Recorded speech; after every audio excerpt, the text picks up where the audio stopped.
우리는 믿음에서 중요한 두 가지 특징을 이해할 필요가 있습니다. 그 하나는 믿음의 출생이라고 하는 것이고 다른 하나는 믿음의 복이라고 생각할 수 있습니다.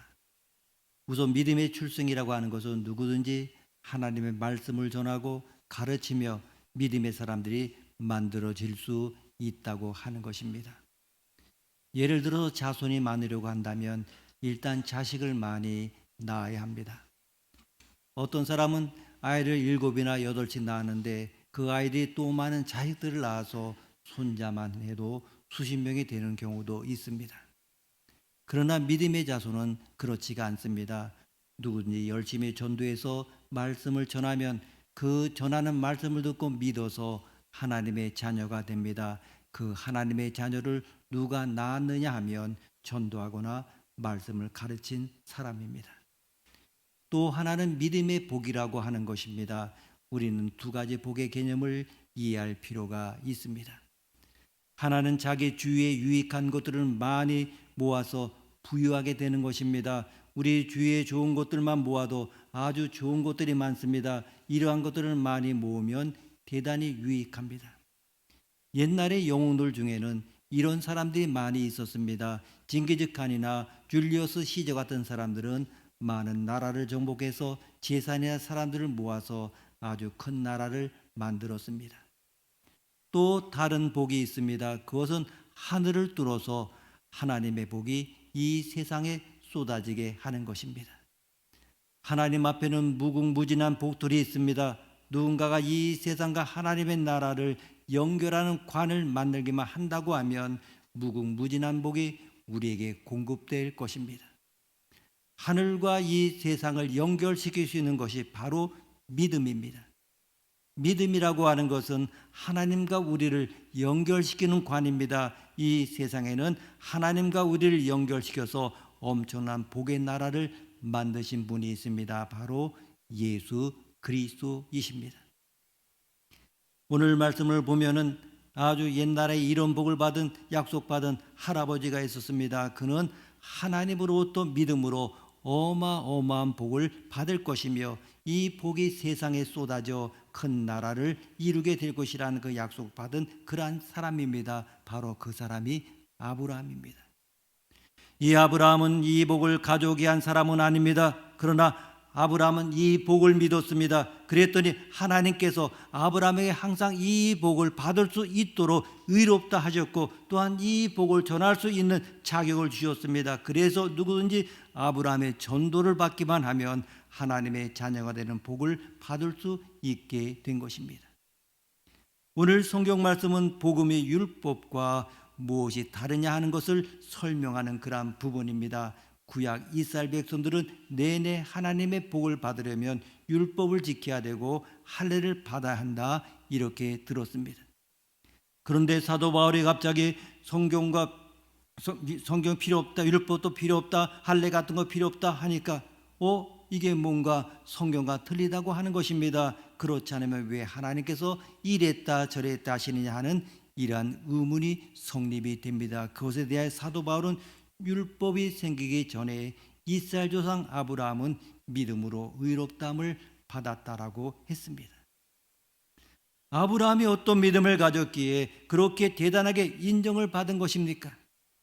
우리 설교자를 보게 되면 믿음의 주제를 다룰 때마다 아브라함의 믿음을 예로 들고 나오지 않은 경우가 거의 없을 정도입니다. 그렇기 때문에 아브라함이 구원받은 그의 믿음은 어떤 것이었나 하는 것은 우리의 흥미를 끌기에 충분하다고 할 수 있습니다. 먼저 21절, 22절 말씀 우리가 함께 읽겠습니다. 21절, 22절입니다. 약속하신 그것을 또한 능히 이루실 줄을 확신하였으니 그러므로 그것이 그에게 의로 여겨졌느니라. 아멘. 아브라함은 하나님을 자기에게 약속하신 것을 반드시 지킬 수 있는 능하시고 성실하신 분으로 믿었다고 하는 것입니다. 하나님은 아브라함이 자기를 믿어주는 이 믿음을 보시고 그를 의로운 자로 인정하셨습니다. 그렇다면 이것이 아브라함에게만 해당되는 말씀입니까? 23절, 24절 말씀 함께 읽습니다. 23절, 24절입니다. 그에게 의로 여겨졌다 기록된 것은 아브라함만 위한 것이 아니요 의로 여기심을 받을 우리도 위함이니 곧 예수 우리 주를 죽은 자 가운데서 살리실 이를 믿는 자니라. 아멘. 하나님께서 아브라함을 의롭게 여기신 목적은 똑같은 믿음을 가진 우리 모두를 의롭다 하시기 위해서였습니다.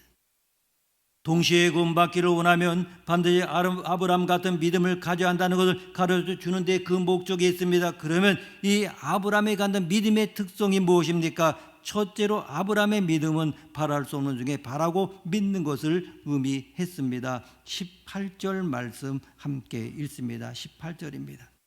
아브라함이 바랄 수 없는 중에 바라고 믿었으니 이는 내 후손이 이 같으리라 하신 말씀대로 많은 민족의 조상이 되게 하려 하심이라. 아멘. 이 말씀을 좀 더 실감나게 바꾼다고 하면 희망이 전혀 보이지 않는데도 믿었다는 의미가 될 것입니다. 좀 더 인간적인 표현을 한다고 하면 믿어서는 안 될 것을 믿었다는 말이라고 할 수 있습니다. 우리가 믿음의 일을 잘 보여주는 사람으로 아브라함 이전에 노아를 생각해 볼 수가 있습니다. 하나님께서 노아에게 얼마 후에 이 세상에 홍수가 내려서 모든 것을 다 죽게 할 테니까 저 산에 올라가서 큰 배를 만들라고 하셨습니다. 그러나 그때까지는 이 세상에 아마 한 번도 홍수가 내렸던 적이 없었던 것 같습니다. 정말 지금의 모든 상황을 다 바라볼 때 큰 홍수가 내린다고 하는 것은 불가능한 일이었습니다. 노아가 만든 배는 녹아 있는 것도 아니요 엔진이 달린 것도 아니었습니다. 만약 홍수가 나지 않는다고 하면 정말 노아의 배는 완전히 쓸모가 없고 모든 수고도 완전히 쓸데없는 미친 것밖에 되지 않습니다. 그러나 노아는 하나님의 말씀대로 홍수가 날 것을 믿고 모든 세월을 배를 짓는 데 다 쏟았는데 결국 큰 홍수가 나서 노아의 8 식구만 건짐을 받았던 것입니다. 그런데 이 18절과 19절 말씀 배경을 검토해 보면 두 개의 이야기가 같은 시대에 있었던 사건이 아닌 것을 알 수가 있습니다. 19절은 아브라함이 100세가 되었을 때의 이야기입니다. 반면에 18절은 약 20년 정도 거슬러 올라가서 아브라함이 80세 전후가 되었을 때 있었던 사건을 이야기하는 것을 볼 수가 있습니다. 하나님께서 아브라함에게 약속하신 그 약속이 무엇입니까? 네 자손이 하늘의 별처럼 많아지게 된다는 것이었습니다. 그 말씀을 받았을 때 아브라함은 이미 늙었으나 하나님께서 자손을 주실 것을 믿었습니다. 아브라함이 하나님의 약속을 믿고 기다리는 동안에 나이는 더 많이 들어서 도저히 아이를 낳을 수 없게 되었습니다. 그럼에도 불구하고 아브라함은 하나님께서 자손을 주실 것을 믿었습니다. 이것이 바로 아브라함의 믿음이었습니다. 여기서 우리가 알아야 할 사실은 믿음이라고 하는 것은 내 생각과 전혀 맞지 않는 것을 믿는 것입니다. 즉 자신에 대하여 아니오를 믿는 것입니다. 오히려 하나님 말씀대로 하면 망할 것 같고 죽을 것 같은 것을 믿는 것이 바로 믿음입니다. 도대체 믿음이라는 것은 어떤 것을 말합니까? 믿음이라고 하는 것은 도저히 나의 능력으로는 이 세상을 성공적으로 살 자신이 없어서 인생을 몽땅 하나님께 맡겨드리는 것을 말합니다. 자연계의 법칙에 있듯이 하나님의 세계, 영의 세계에도 하나님의 법칙이 있습니다. 우리들이 신앙생활에서 갈등을 느끼는 것은 이 두 세계 간의 혼동을 느끼기 때문입니다. 자연세계의 법칙을 하나님의 세계에 적용한다든지 하나님의 세계의 법칙을 이 자연세계에 적용하려고 하면 갈등이 생깁니다. 하나님 나라에서 기적은 중요하지 않습니다. 그러나 자연계에 가지고 오면 그것은 굉장한 충격입니다. 이 세상은 상식과 합리성이 그 기초를 이룹니다. 그러나 하나님의 세계의 기초는 믿음입니다. 우리가 어렸을 때 받은 그 교육이 무엇입니까? 이 합리성을 추구하도록 훈련을 받아왔습니다. 이성과 상식에 맞춰 판단하도록 훈련을 계속해 온 것입니다. 그래서 이것들에 우리는 너무나 익숙해 있습니다. 그런데 이것들을 통하여 하나님의 세계를 이해하려고 하기 때문에 갈등하고 고민하는 것입니다. 여러분, 구원은 세상 질서 속에 있는 것이 아닙니다. 세상의 원리에 따라 구원이 만들어지는 것이 아닙니다. 율법에 따라 그 구원 얻고 의로워지는 것이 아니라 믿음으로 말미암아 의로워지고 천국의 질서, 하나님의 질서에 따라서 구원이 이루어지는 것입니다. 그런데 고민이 한 가지 생깁니다. 구원은 이렇게 이루어졌는데 축복은 어떻게 되는가 하는 것입니다. 사람들은 분명히 구원에도 관심이 많습니다만은, 그러나 보게 되면 축복에 관심이 더 많습니다. 이 약속과 축복은 어떻게 얻어지는 것입니까? 하나님 나라의 축복과 약속은 내 행함으로 의롭다함을 얻지 못하는 것처럼 이것 역시 믿음으로 얻어지는 것입니다. 13절에 이것에 대해 이렇게 말하고 있습니다. 13절 말씀 함께 읽습니다. 13절입니다. 아브라함이나 그 후손에게 세상의 상속자가 되리라고 하신 언약은 율법으로 말미암은 것이 아니요 오직 믿음의 의로 말미암은 것이니라. 아멘. 여러분, 상속자가 된다고 하는 것은 노력해서 되는 것이 아닙니다. 상속자는 아들이어야 됩니다. 내가 왜 상속자가 되었습니까? 그 아들이 되었다는 이유 때문에 은혜로 된 것이지 무슨 노력이 필요했던 것이 아닙니다. 구원 역시 노력해서 되는 것이 아니라 하나님의 자녀가 되었기 때문에 그 은혜와 구원과 축복을 받는 것입니다. 만약에 이 모든 것들이 율법으로 말미암아 받는 것이라고 한다면 우리의 믿음은 헛것이 되고 말 것입니다. 14절 15절 말씀 함께 읽습니다. 14절 15절입니다. 만일 율법에 속한 자들이 상속자이면 믿음은 헛것이 되고 약속은 파기 되었느니라. 율법은 진노를 이루게 하나니 율법이 없는 곳에는 범법도 없느니라. 아멘. 예수를 믿는다고 하는 것은 은혜로 믿음으로 구원을 얻는 것입니다. 그렇게 되면 나 같은 죄인을 예수님이 살리셨다는 그 고백이 눈물과 함께 나오게 됩니다. 눈물이 쏟아집니다. 기쁨이 넘쳐나고 감격과 춤이 있습니다. 그런데 우리가 예수를 믿고 한참 지나다 보면 이제 이 기쁨을 다 잃어버리고 감격도 잃어버리게 됩니다. 교회도 나오고 11조도 하고 봉사도 합니다. 하지만 자신의 마음에 기쁨이 없습니다. 원망이 생기고 불평이 생깁니다. 왜 그런지 아십니까? 이유는 간단합니다. 처음에는 믿음으로 구원을 얻었는데 믿음을 얻고 나서 율법으로 돌아갔기 때문입니다. 율법을 가진 자 어떻게 구원을 받습니까? 율법을 가진 자도 믿음으로 구원을 받습니다. 율법을 가진 자나 갖지 않은 자나 할례 받은 자나 받지 않은 자나 하나님은 다 구원하십니다. 행위로 구원하지 아니하시고 믿음으로 구원하십니다. 우리 중에 신앙생활에 피곤하고 시험이 많고 마음이 복잡한 이들이 있다고 하면 그런 이들은 율법으로 돌아간 사람들입니다.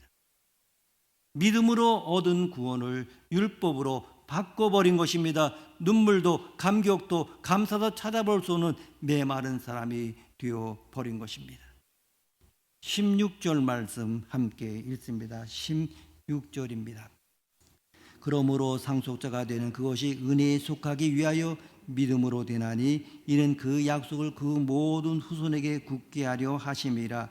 율법에 속한 자에게 뿐만 아니라 아브라함의 믿음에 속한 자에게도 그러하니 아브라함은 우리 모든 사람의 조상이라. 아멘. 내가 아버지의 재산을 상속받는 것은 우리 아버지의 아들이기 때문입니다. 우리를 후사로 상속자로 주신 것은 믿음으로 은혜로 된 것입니다. 율법으로 된 것이 아니요 행위로 된 것이 아닙니다. 믿는 자에게 주신 이 구원은 율법을 가진 자에게도 구원이요 율법을 가지지 않은 자에게도 구원입니다.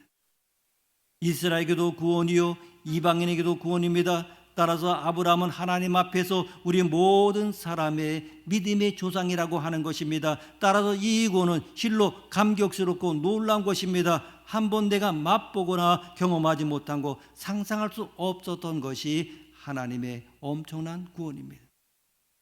그래서 이 구원을 받은 사람은 아주 당황합니다. 너무나 감격해서 자다가도 깨고 밥 먹다가도 눈물이 납니다. 우리가 살아온 이 질서 속에서 전혀 상상할 수 없는 개념이기 때문에 그렇습니다. 구원받은 자는 굉장히 놀랍니다. 믿을 수가 없습니다. 그래서 우리는 믿음으로 구원을 받고도 율법으로 돌아가기가 쉽습니다.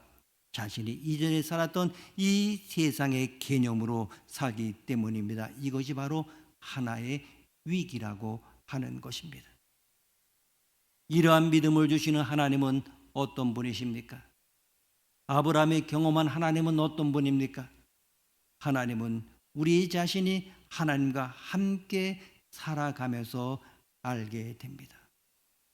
아브라함은 하나님을 어떻게 배웠습니까? 정말 25년 동안 하나님과 살아가다 보니까 이것이 믿음이구나, 이분이 하나님이시구나라고 알게 됩니다. 홍해를 건너보지 못한 사람은 믿음이 무엇인지 모릅니다. 아무리 지식으로 홍해를 건너봐도 안 됩니다. 직접 건너봐야 이것이 믿음이구나, 이분이 하나님이시구나 하는 것입니다. 17절 18절 말씀 함께 읽습니다. 17절 18절입니다. 기록된 바 내가 너를 많은 민족의 조상으로 세웠다 하심과 같으니 그가 믿은 바 하나님은 죽은 자를 살리시며 없는 것을 있는 것으로 부르시는 이시니라. 아브라함이 바랄 수 없는 중에 바라고 믿었으니 이는 내 후손이 이가 되리라 하신 말씀대로 많은 민족의 조상이 되게 하려 하심이라. 아멘. 믿음의 조상이라고 하는 것은 그전에는 믿음의 사람이 없었다고 하는 것입니다. 그 사람이 처음으로 믿음의 사람이 되었다고 하는 것입니다. 여러분이 믿음의 조상이 되기를 바랍니다. 선교사는 그 민족의 믿음의 조상이 됩니다. 그 사람이 그 민족에 가면서부터 믿음이 생겼기 때문입니다. 얼마나 아름다운 일입니까? 아브라함의 하나님은 어떤 하나님입니까? 아브라함의 하나님, 아브라함의 경험한 하나님은 죽은 자를 살리시고 없는 것을 있는 것 같이 하시는 분이십니다. 이 말씀을 믿는 것이 바로 믿음입니다. 죽은 자를 살리시며 없는 것을 있는 것 같이 하시는 하나님을 아브라함은 25년에 걸쳐서 배운 것입니다. 아브라함의 하나님은 죽은 자를 살리시는 하나님입니다. 이것은 사라가 태가 없었는데 실제로 아들이 나왔습니다. 그것을 보게 되면 우리 하나님은 죽은 자를 살리시는 하나님이구나 하는 것을 알게 되었습니다. 이삭을 바치라고 했을 때 아브라함은 주저하지 않고 이삭을 바쳤습니다. 왜? 죽은 자를 살리시는 하나님을 믿었기 때문입니다. 사락에서 아들이 나오는 것을 보았기 때문입니다. 그래서 무엇이니 다 했던 것입니다. 부활의 신앙이 있었기 때문입니다. 하나님은 죽은 자를 살리시는 분이십니다. 그리고 아브라함의 하나님은 없는 것을 있는 것 같이 부르시는 하나님을 보았습니다. 없는 것을 있는 것처럼 부르십니다. 아무것도 없는데 있다고 하십니다. 안 된다고 하는데 된다고 하십니다. 우리의 시야는 보이는 것 외에는 볼 수가 없습니다. 그러나 보이는 것만이 진리입니까? 보이는 세계가 큽니까? 보이지 않는 세계가 큽니까?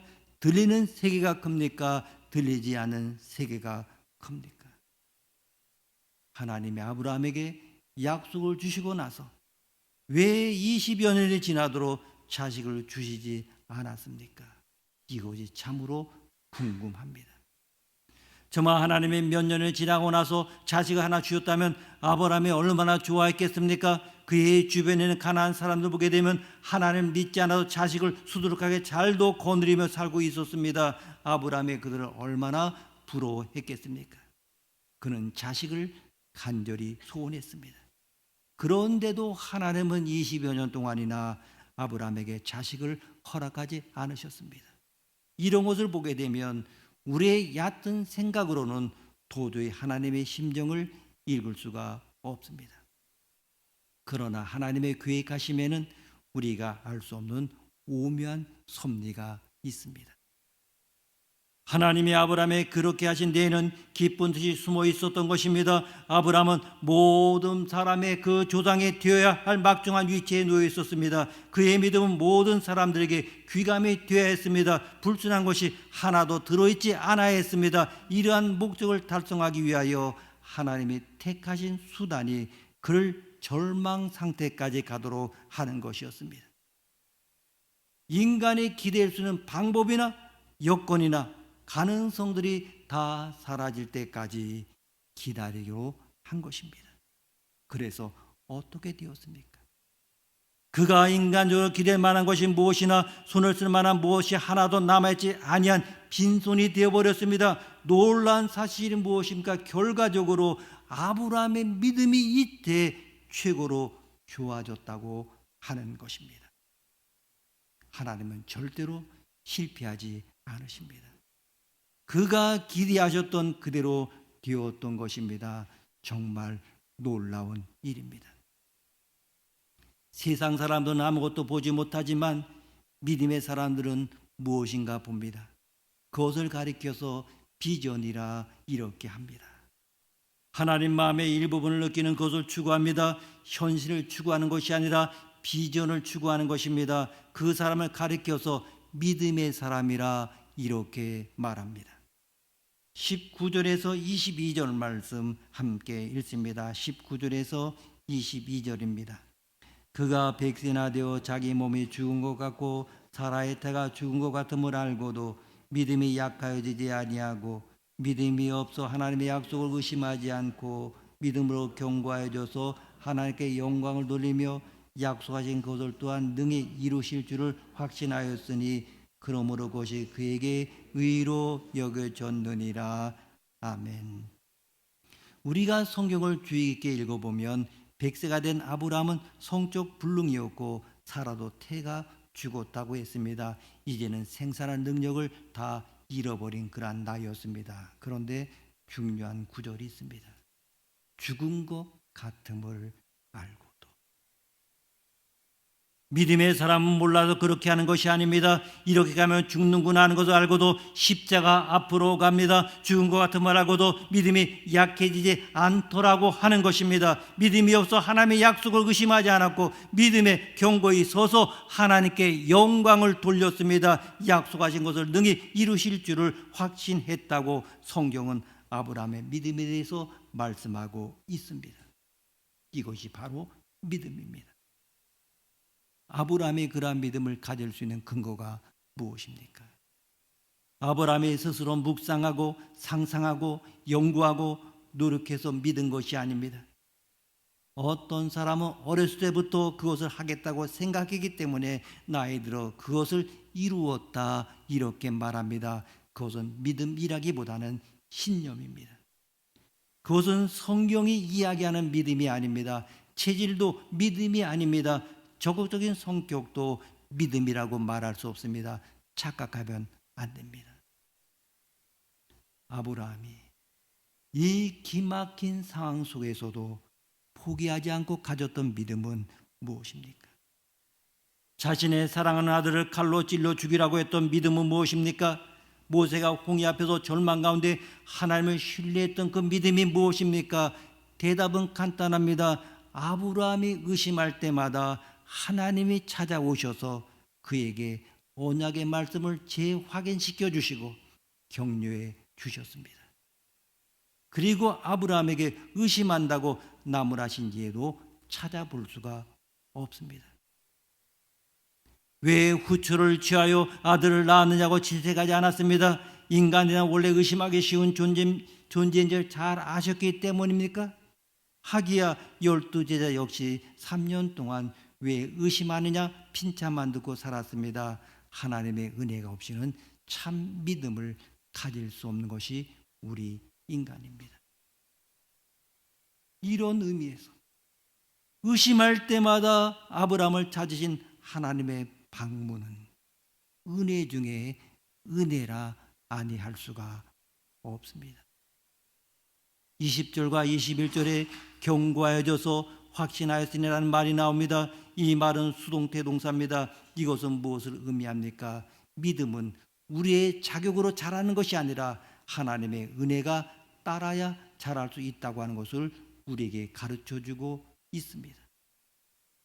아브라함이 신뢰했던 믿음은 그때마다 하나님이 그렇게 말씀하셨기 때문입니다. 그 말씀을 믿은 것이 자기의 생각을 믿은 것이 아닙니다. 자기의 생각을 실행하는 것, 믿음이 아닙니다.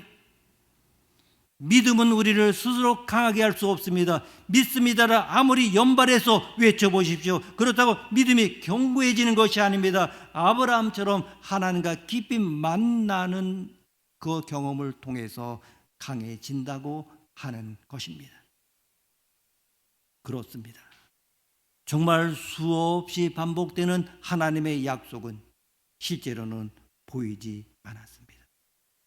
그러나 그 약속은 계속 있었습니다. 아브라함은 하나님의 약속을 받았던 것입니다. 하나님의 기록된 약속을 믿었던 것입니다. 약속도 없고 소망도 없는데 혼자 좋아서 기대하고 꿈을 꾸다 곤두박질하기 때문에 우리의 믿음이 실패하는 것입니다. 성경에는 하나님의 약속들이 무수히 섬세하게 들어 있습니다. 믿음이 무엇입니까? 이 약속을 믿는 것입니다. 예수를 믿으면 구원받는 것을 믿어야 됩니다. 천국을 안 보고도 믿습니다. 있다고 하셨으니까 믿습니다. 좁은 길로 가면 하나님의 영광스러운 축복을 준다는 사실을 여러분 믿으십니까? 바로 이것들이 약속입니다. 세상은 다 다른 길로 가지만은 그러나 마치 그 약속이 허황된 것처럼 느껴지더라도 이런 약속을 의심하지 않고 믿고 가는 것입니다. 우리는 천국문에 들어서는 순간까지 바랄 수 없는 것을 바라는 믿음의 항해를 계속해야 할 것입니다. 우리의 믿음이 확신의 자리까지 가려면 수많은 의심의 파도를 넘어야 가능합니다. 때로는 믿음이 약해지는 항해를 계속해야 할지도 모릅니다. 그러나 우리가 이 사실을 늘 염두에 두고 신앙생활을 한다면 설령 믿음이 약해질 때에도 쓰러지지 않을 것입니다. 의심이 날 때에도 주저앉지 않게 될 것입니다. 시시때때로 말씀 앞에 앉아서 하나님과 깊이 만나야 합니다. 시시때때로 무릎을 꿇고 하나님의 도움을 받아야 합니다. 이런 과정을 통해서 우리의 믿음도 아브라함처럼 확신의 자리까지 갈 수 있습니다. 아브라함은 하나의 모델입니다. 23절에서 25절 말씀 함께 읽습니다. 23절에서 마지막 절까지입니다. 그에게 의로 여겨졌다 기록된 것은 아브라함만 위한 것이 아니요 의로 여기심을 받을 우리도 위함이니 고 예수 우리 주를 죽은 자 가운데서 살리신 이를 믿는 자니라. 예수는 우리가 범죄한 것 때문에 내줌이 되고 또한 우리를 의롭다 하시기 위하여 살아나셨느니라. 아멘. 아브라함은 예수님을 위하여 존재했던 것입니다. 아브라함은 믿음의 표상으로서 구약에 존재했습니다. 하나님의 말씀을 믿으십시오. 보이지 않을지라도 믿으십시오. 이것이 바로 믿음입니다. 오늘 우리는 어떤 불가능한 것을 믿음으로 하나님께 영광을 돌리겠습니까? 우리가 알아야 할 것은 이 세상의 눈에 보이는 것은 모두 다 그림자이고 실체는 하나님과 그분의 말씀입니다. 모두 다 실체를 붙들어야지 그림자를 붙들면 망하게 됩니다. 다른 사람들은 이 세상에 있는 많은 것을 붙들고 복받았다고 하지만은 우리는 하늘의 구멍을 뚫어서 축복이 쏟아지게 해야 됩니다. 또한 하나님의 말씀 붙들면 망할 것 같고 죽을 것 같습니다. 어떤 때에는 요셉이나 다니엘 같이 인생 밑바닥에 떨어질 때도 있습니다. 그러나 그 밑바닥에서 다시 일어나서 하나님께 영광을 돌려야 합니다. 지금 우리나라의 상황은 불안한 것이 너무나도 많습니다. 그러나 미래는 우리의 믿음에 달려 있습니다. 모든 것을 믿음으로 나가면 하나님께서 심판이 변하여 복이 되게 하십니다. 그러나 믿음으로 살지 않으면 복이 준비되어 있다 할지라도 재앙이 내리게 됩니다. 이 세상에서 긁어모은 것으로는 하나님의 심판을 피할 수가 없습니다. 우리 모두 다 내가 믿는 모든 것을 다 버리고 하나님의 말씀에 올인함으로 하늘의 축복이 쏟아지게 해야 합니다. 우리가 이 믿음을 통해서 하나님의 나라에 당당하게 걸어 들어가는 축복을 누릴 수 있기를 바랍니다. 기도하시겠습니다. 주님, 참 믿음을 갖기를 원합니다. 세상적인 믿음을 추구하지 않게 하시고 아브라함의 믿음, 예수님을 바라보는 그 믿음을 우리 마음에 허락하여 주옵소서. 존귀하신 예수님의 이름으로 기도드립니다. 아멘.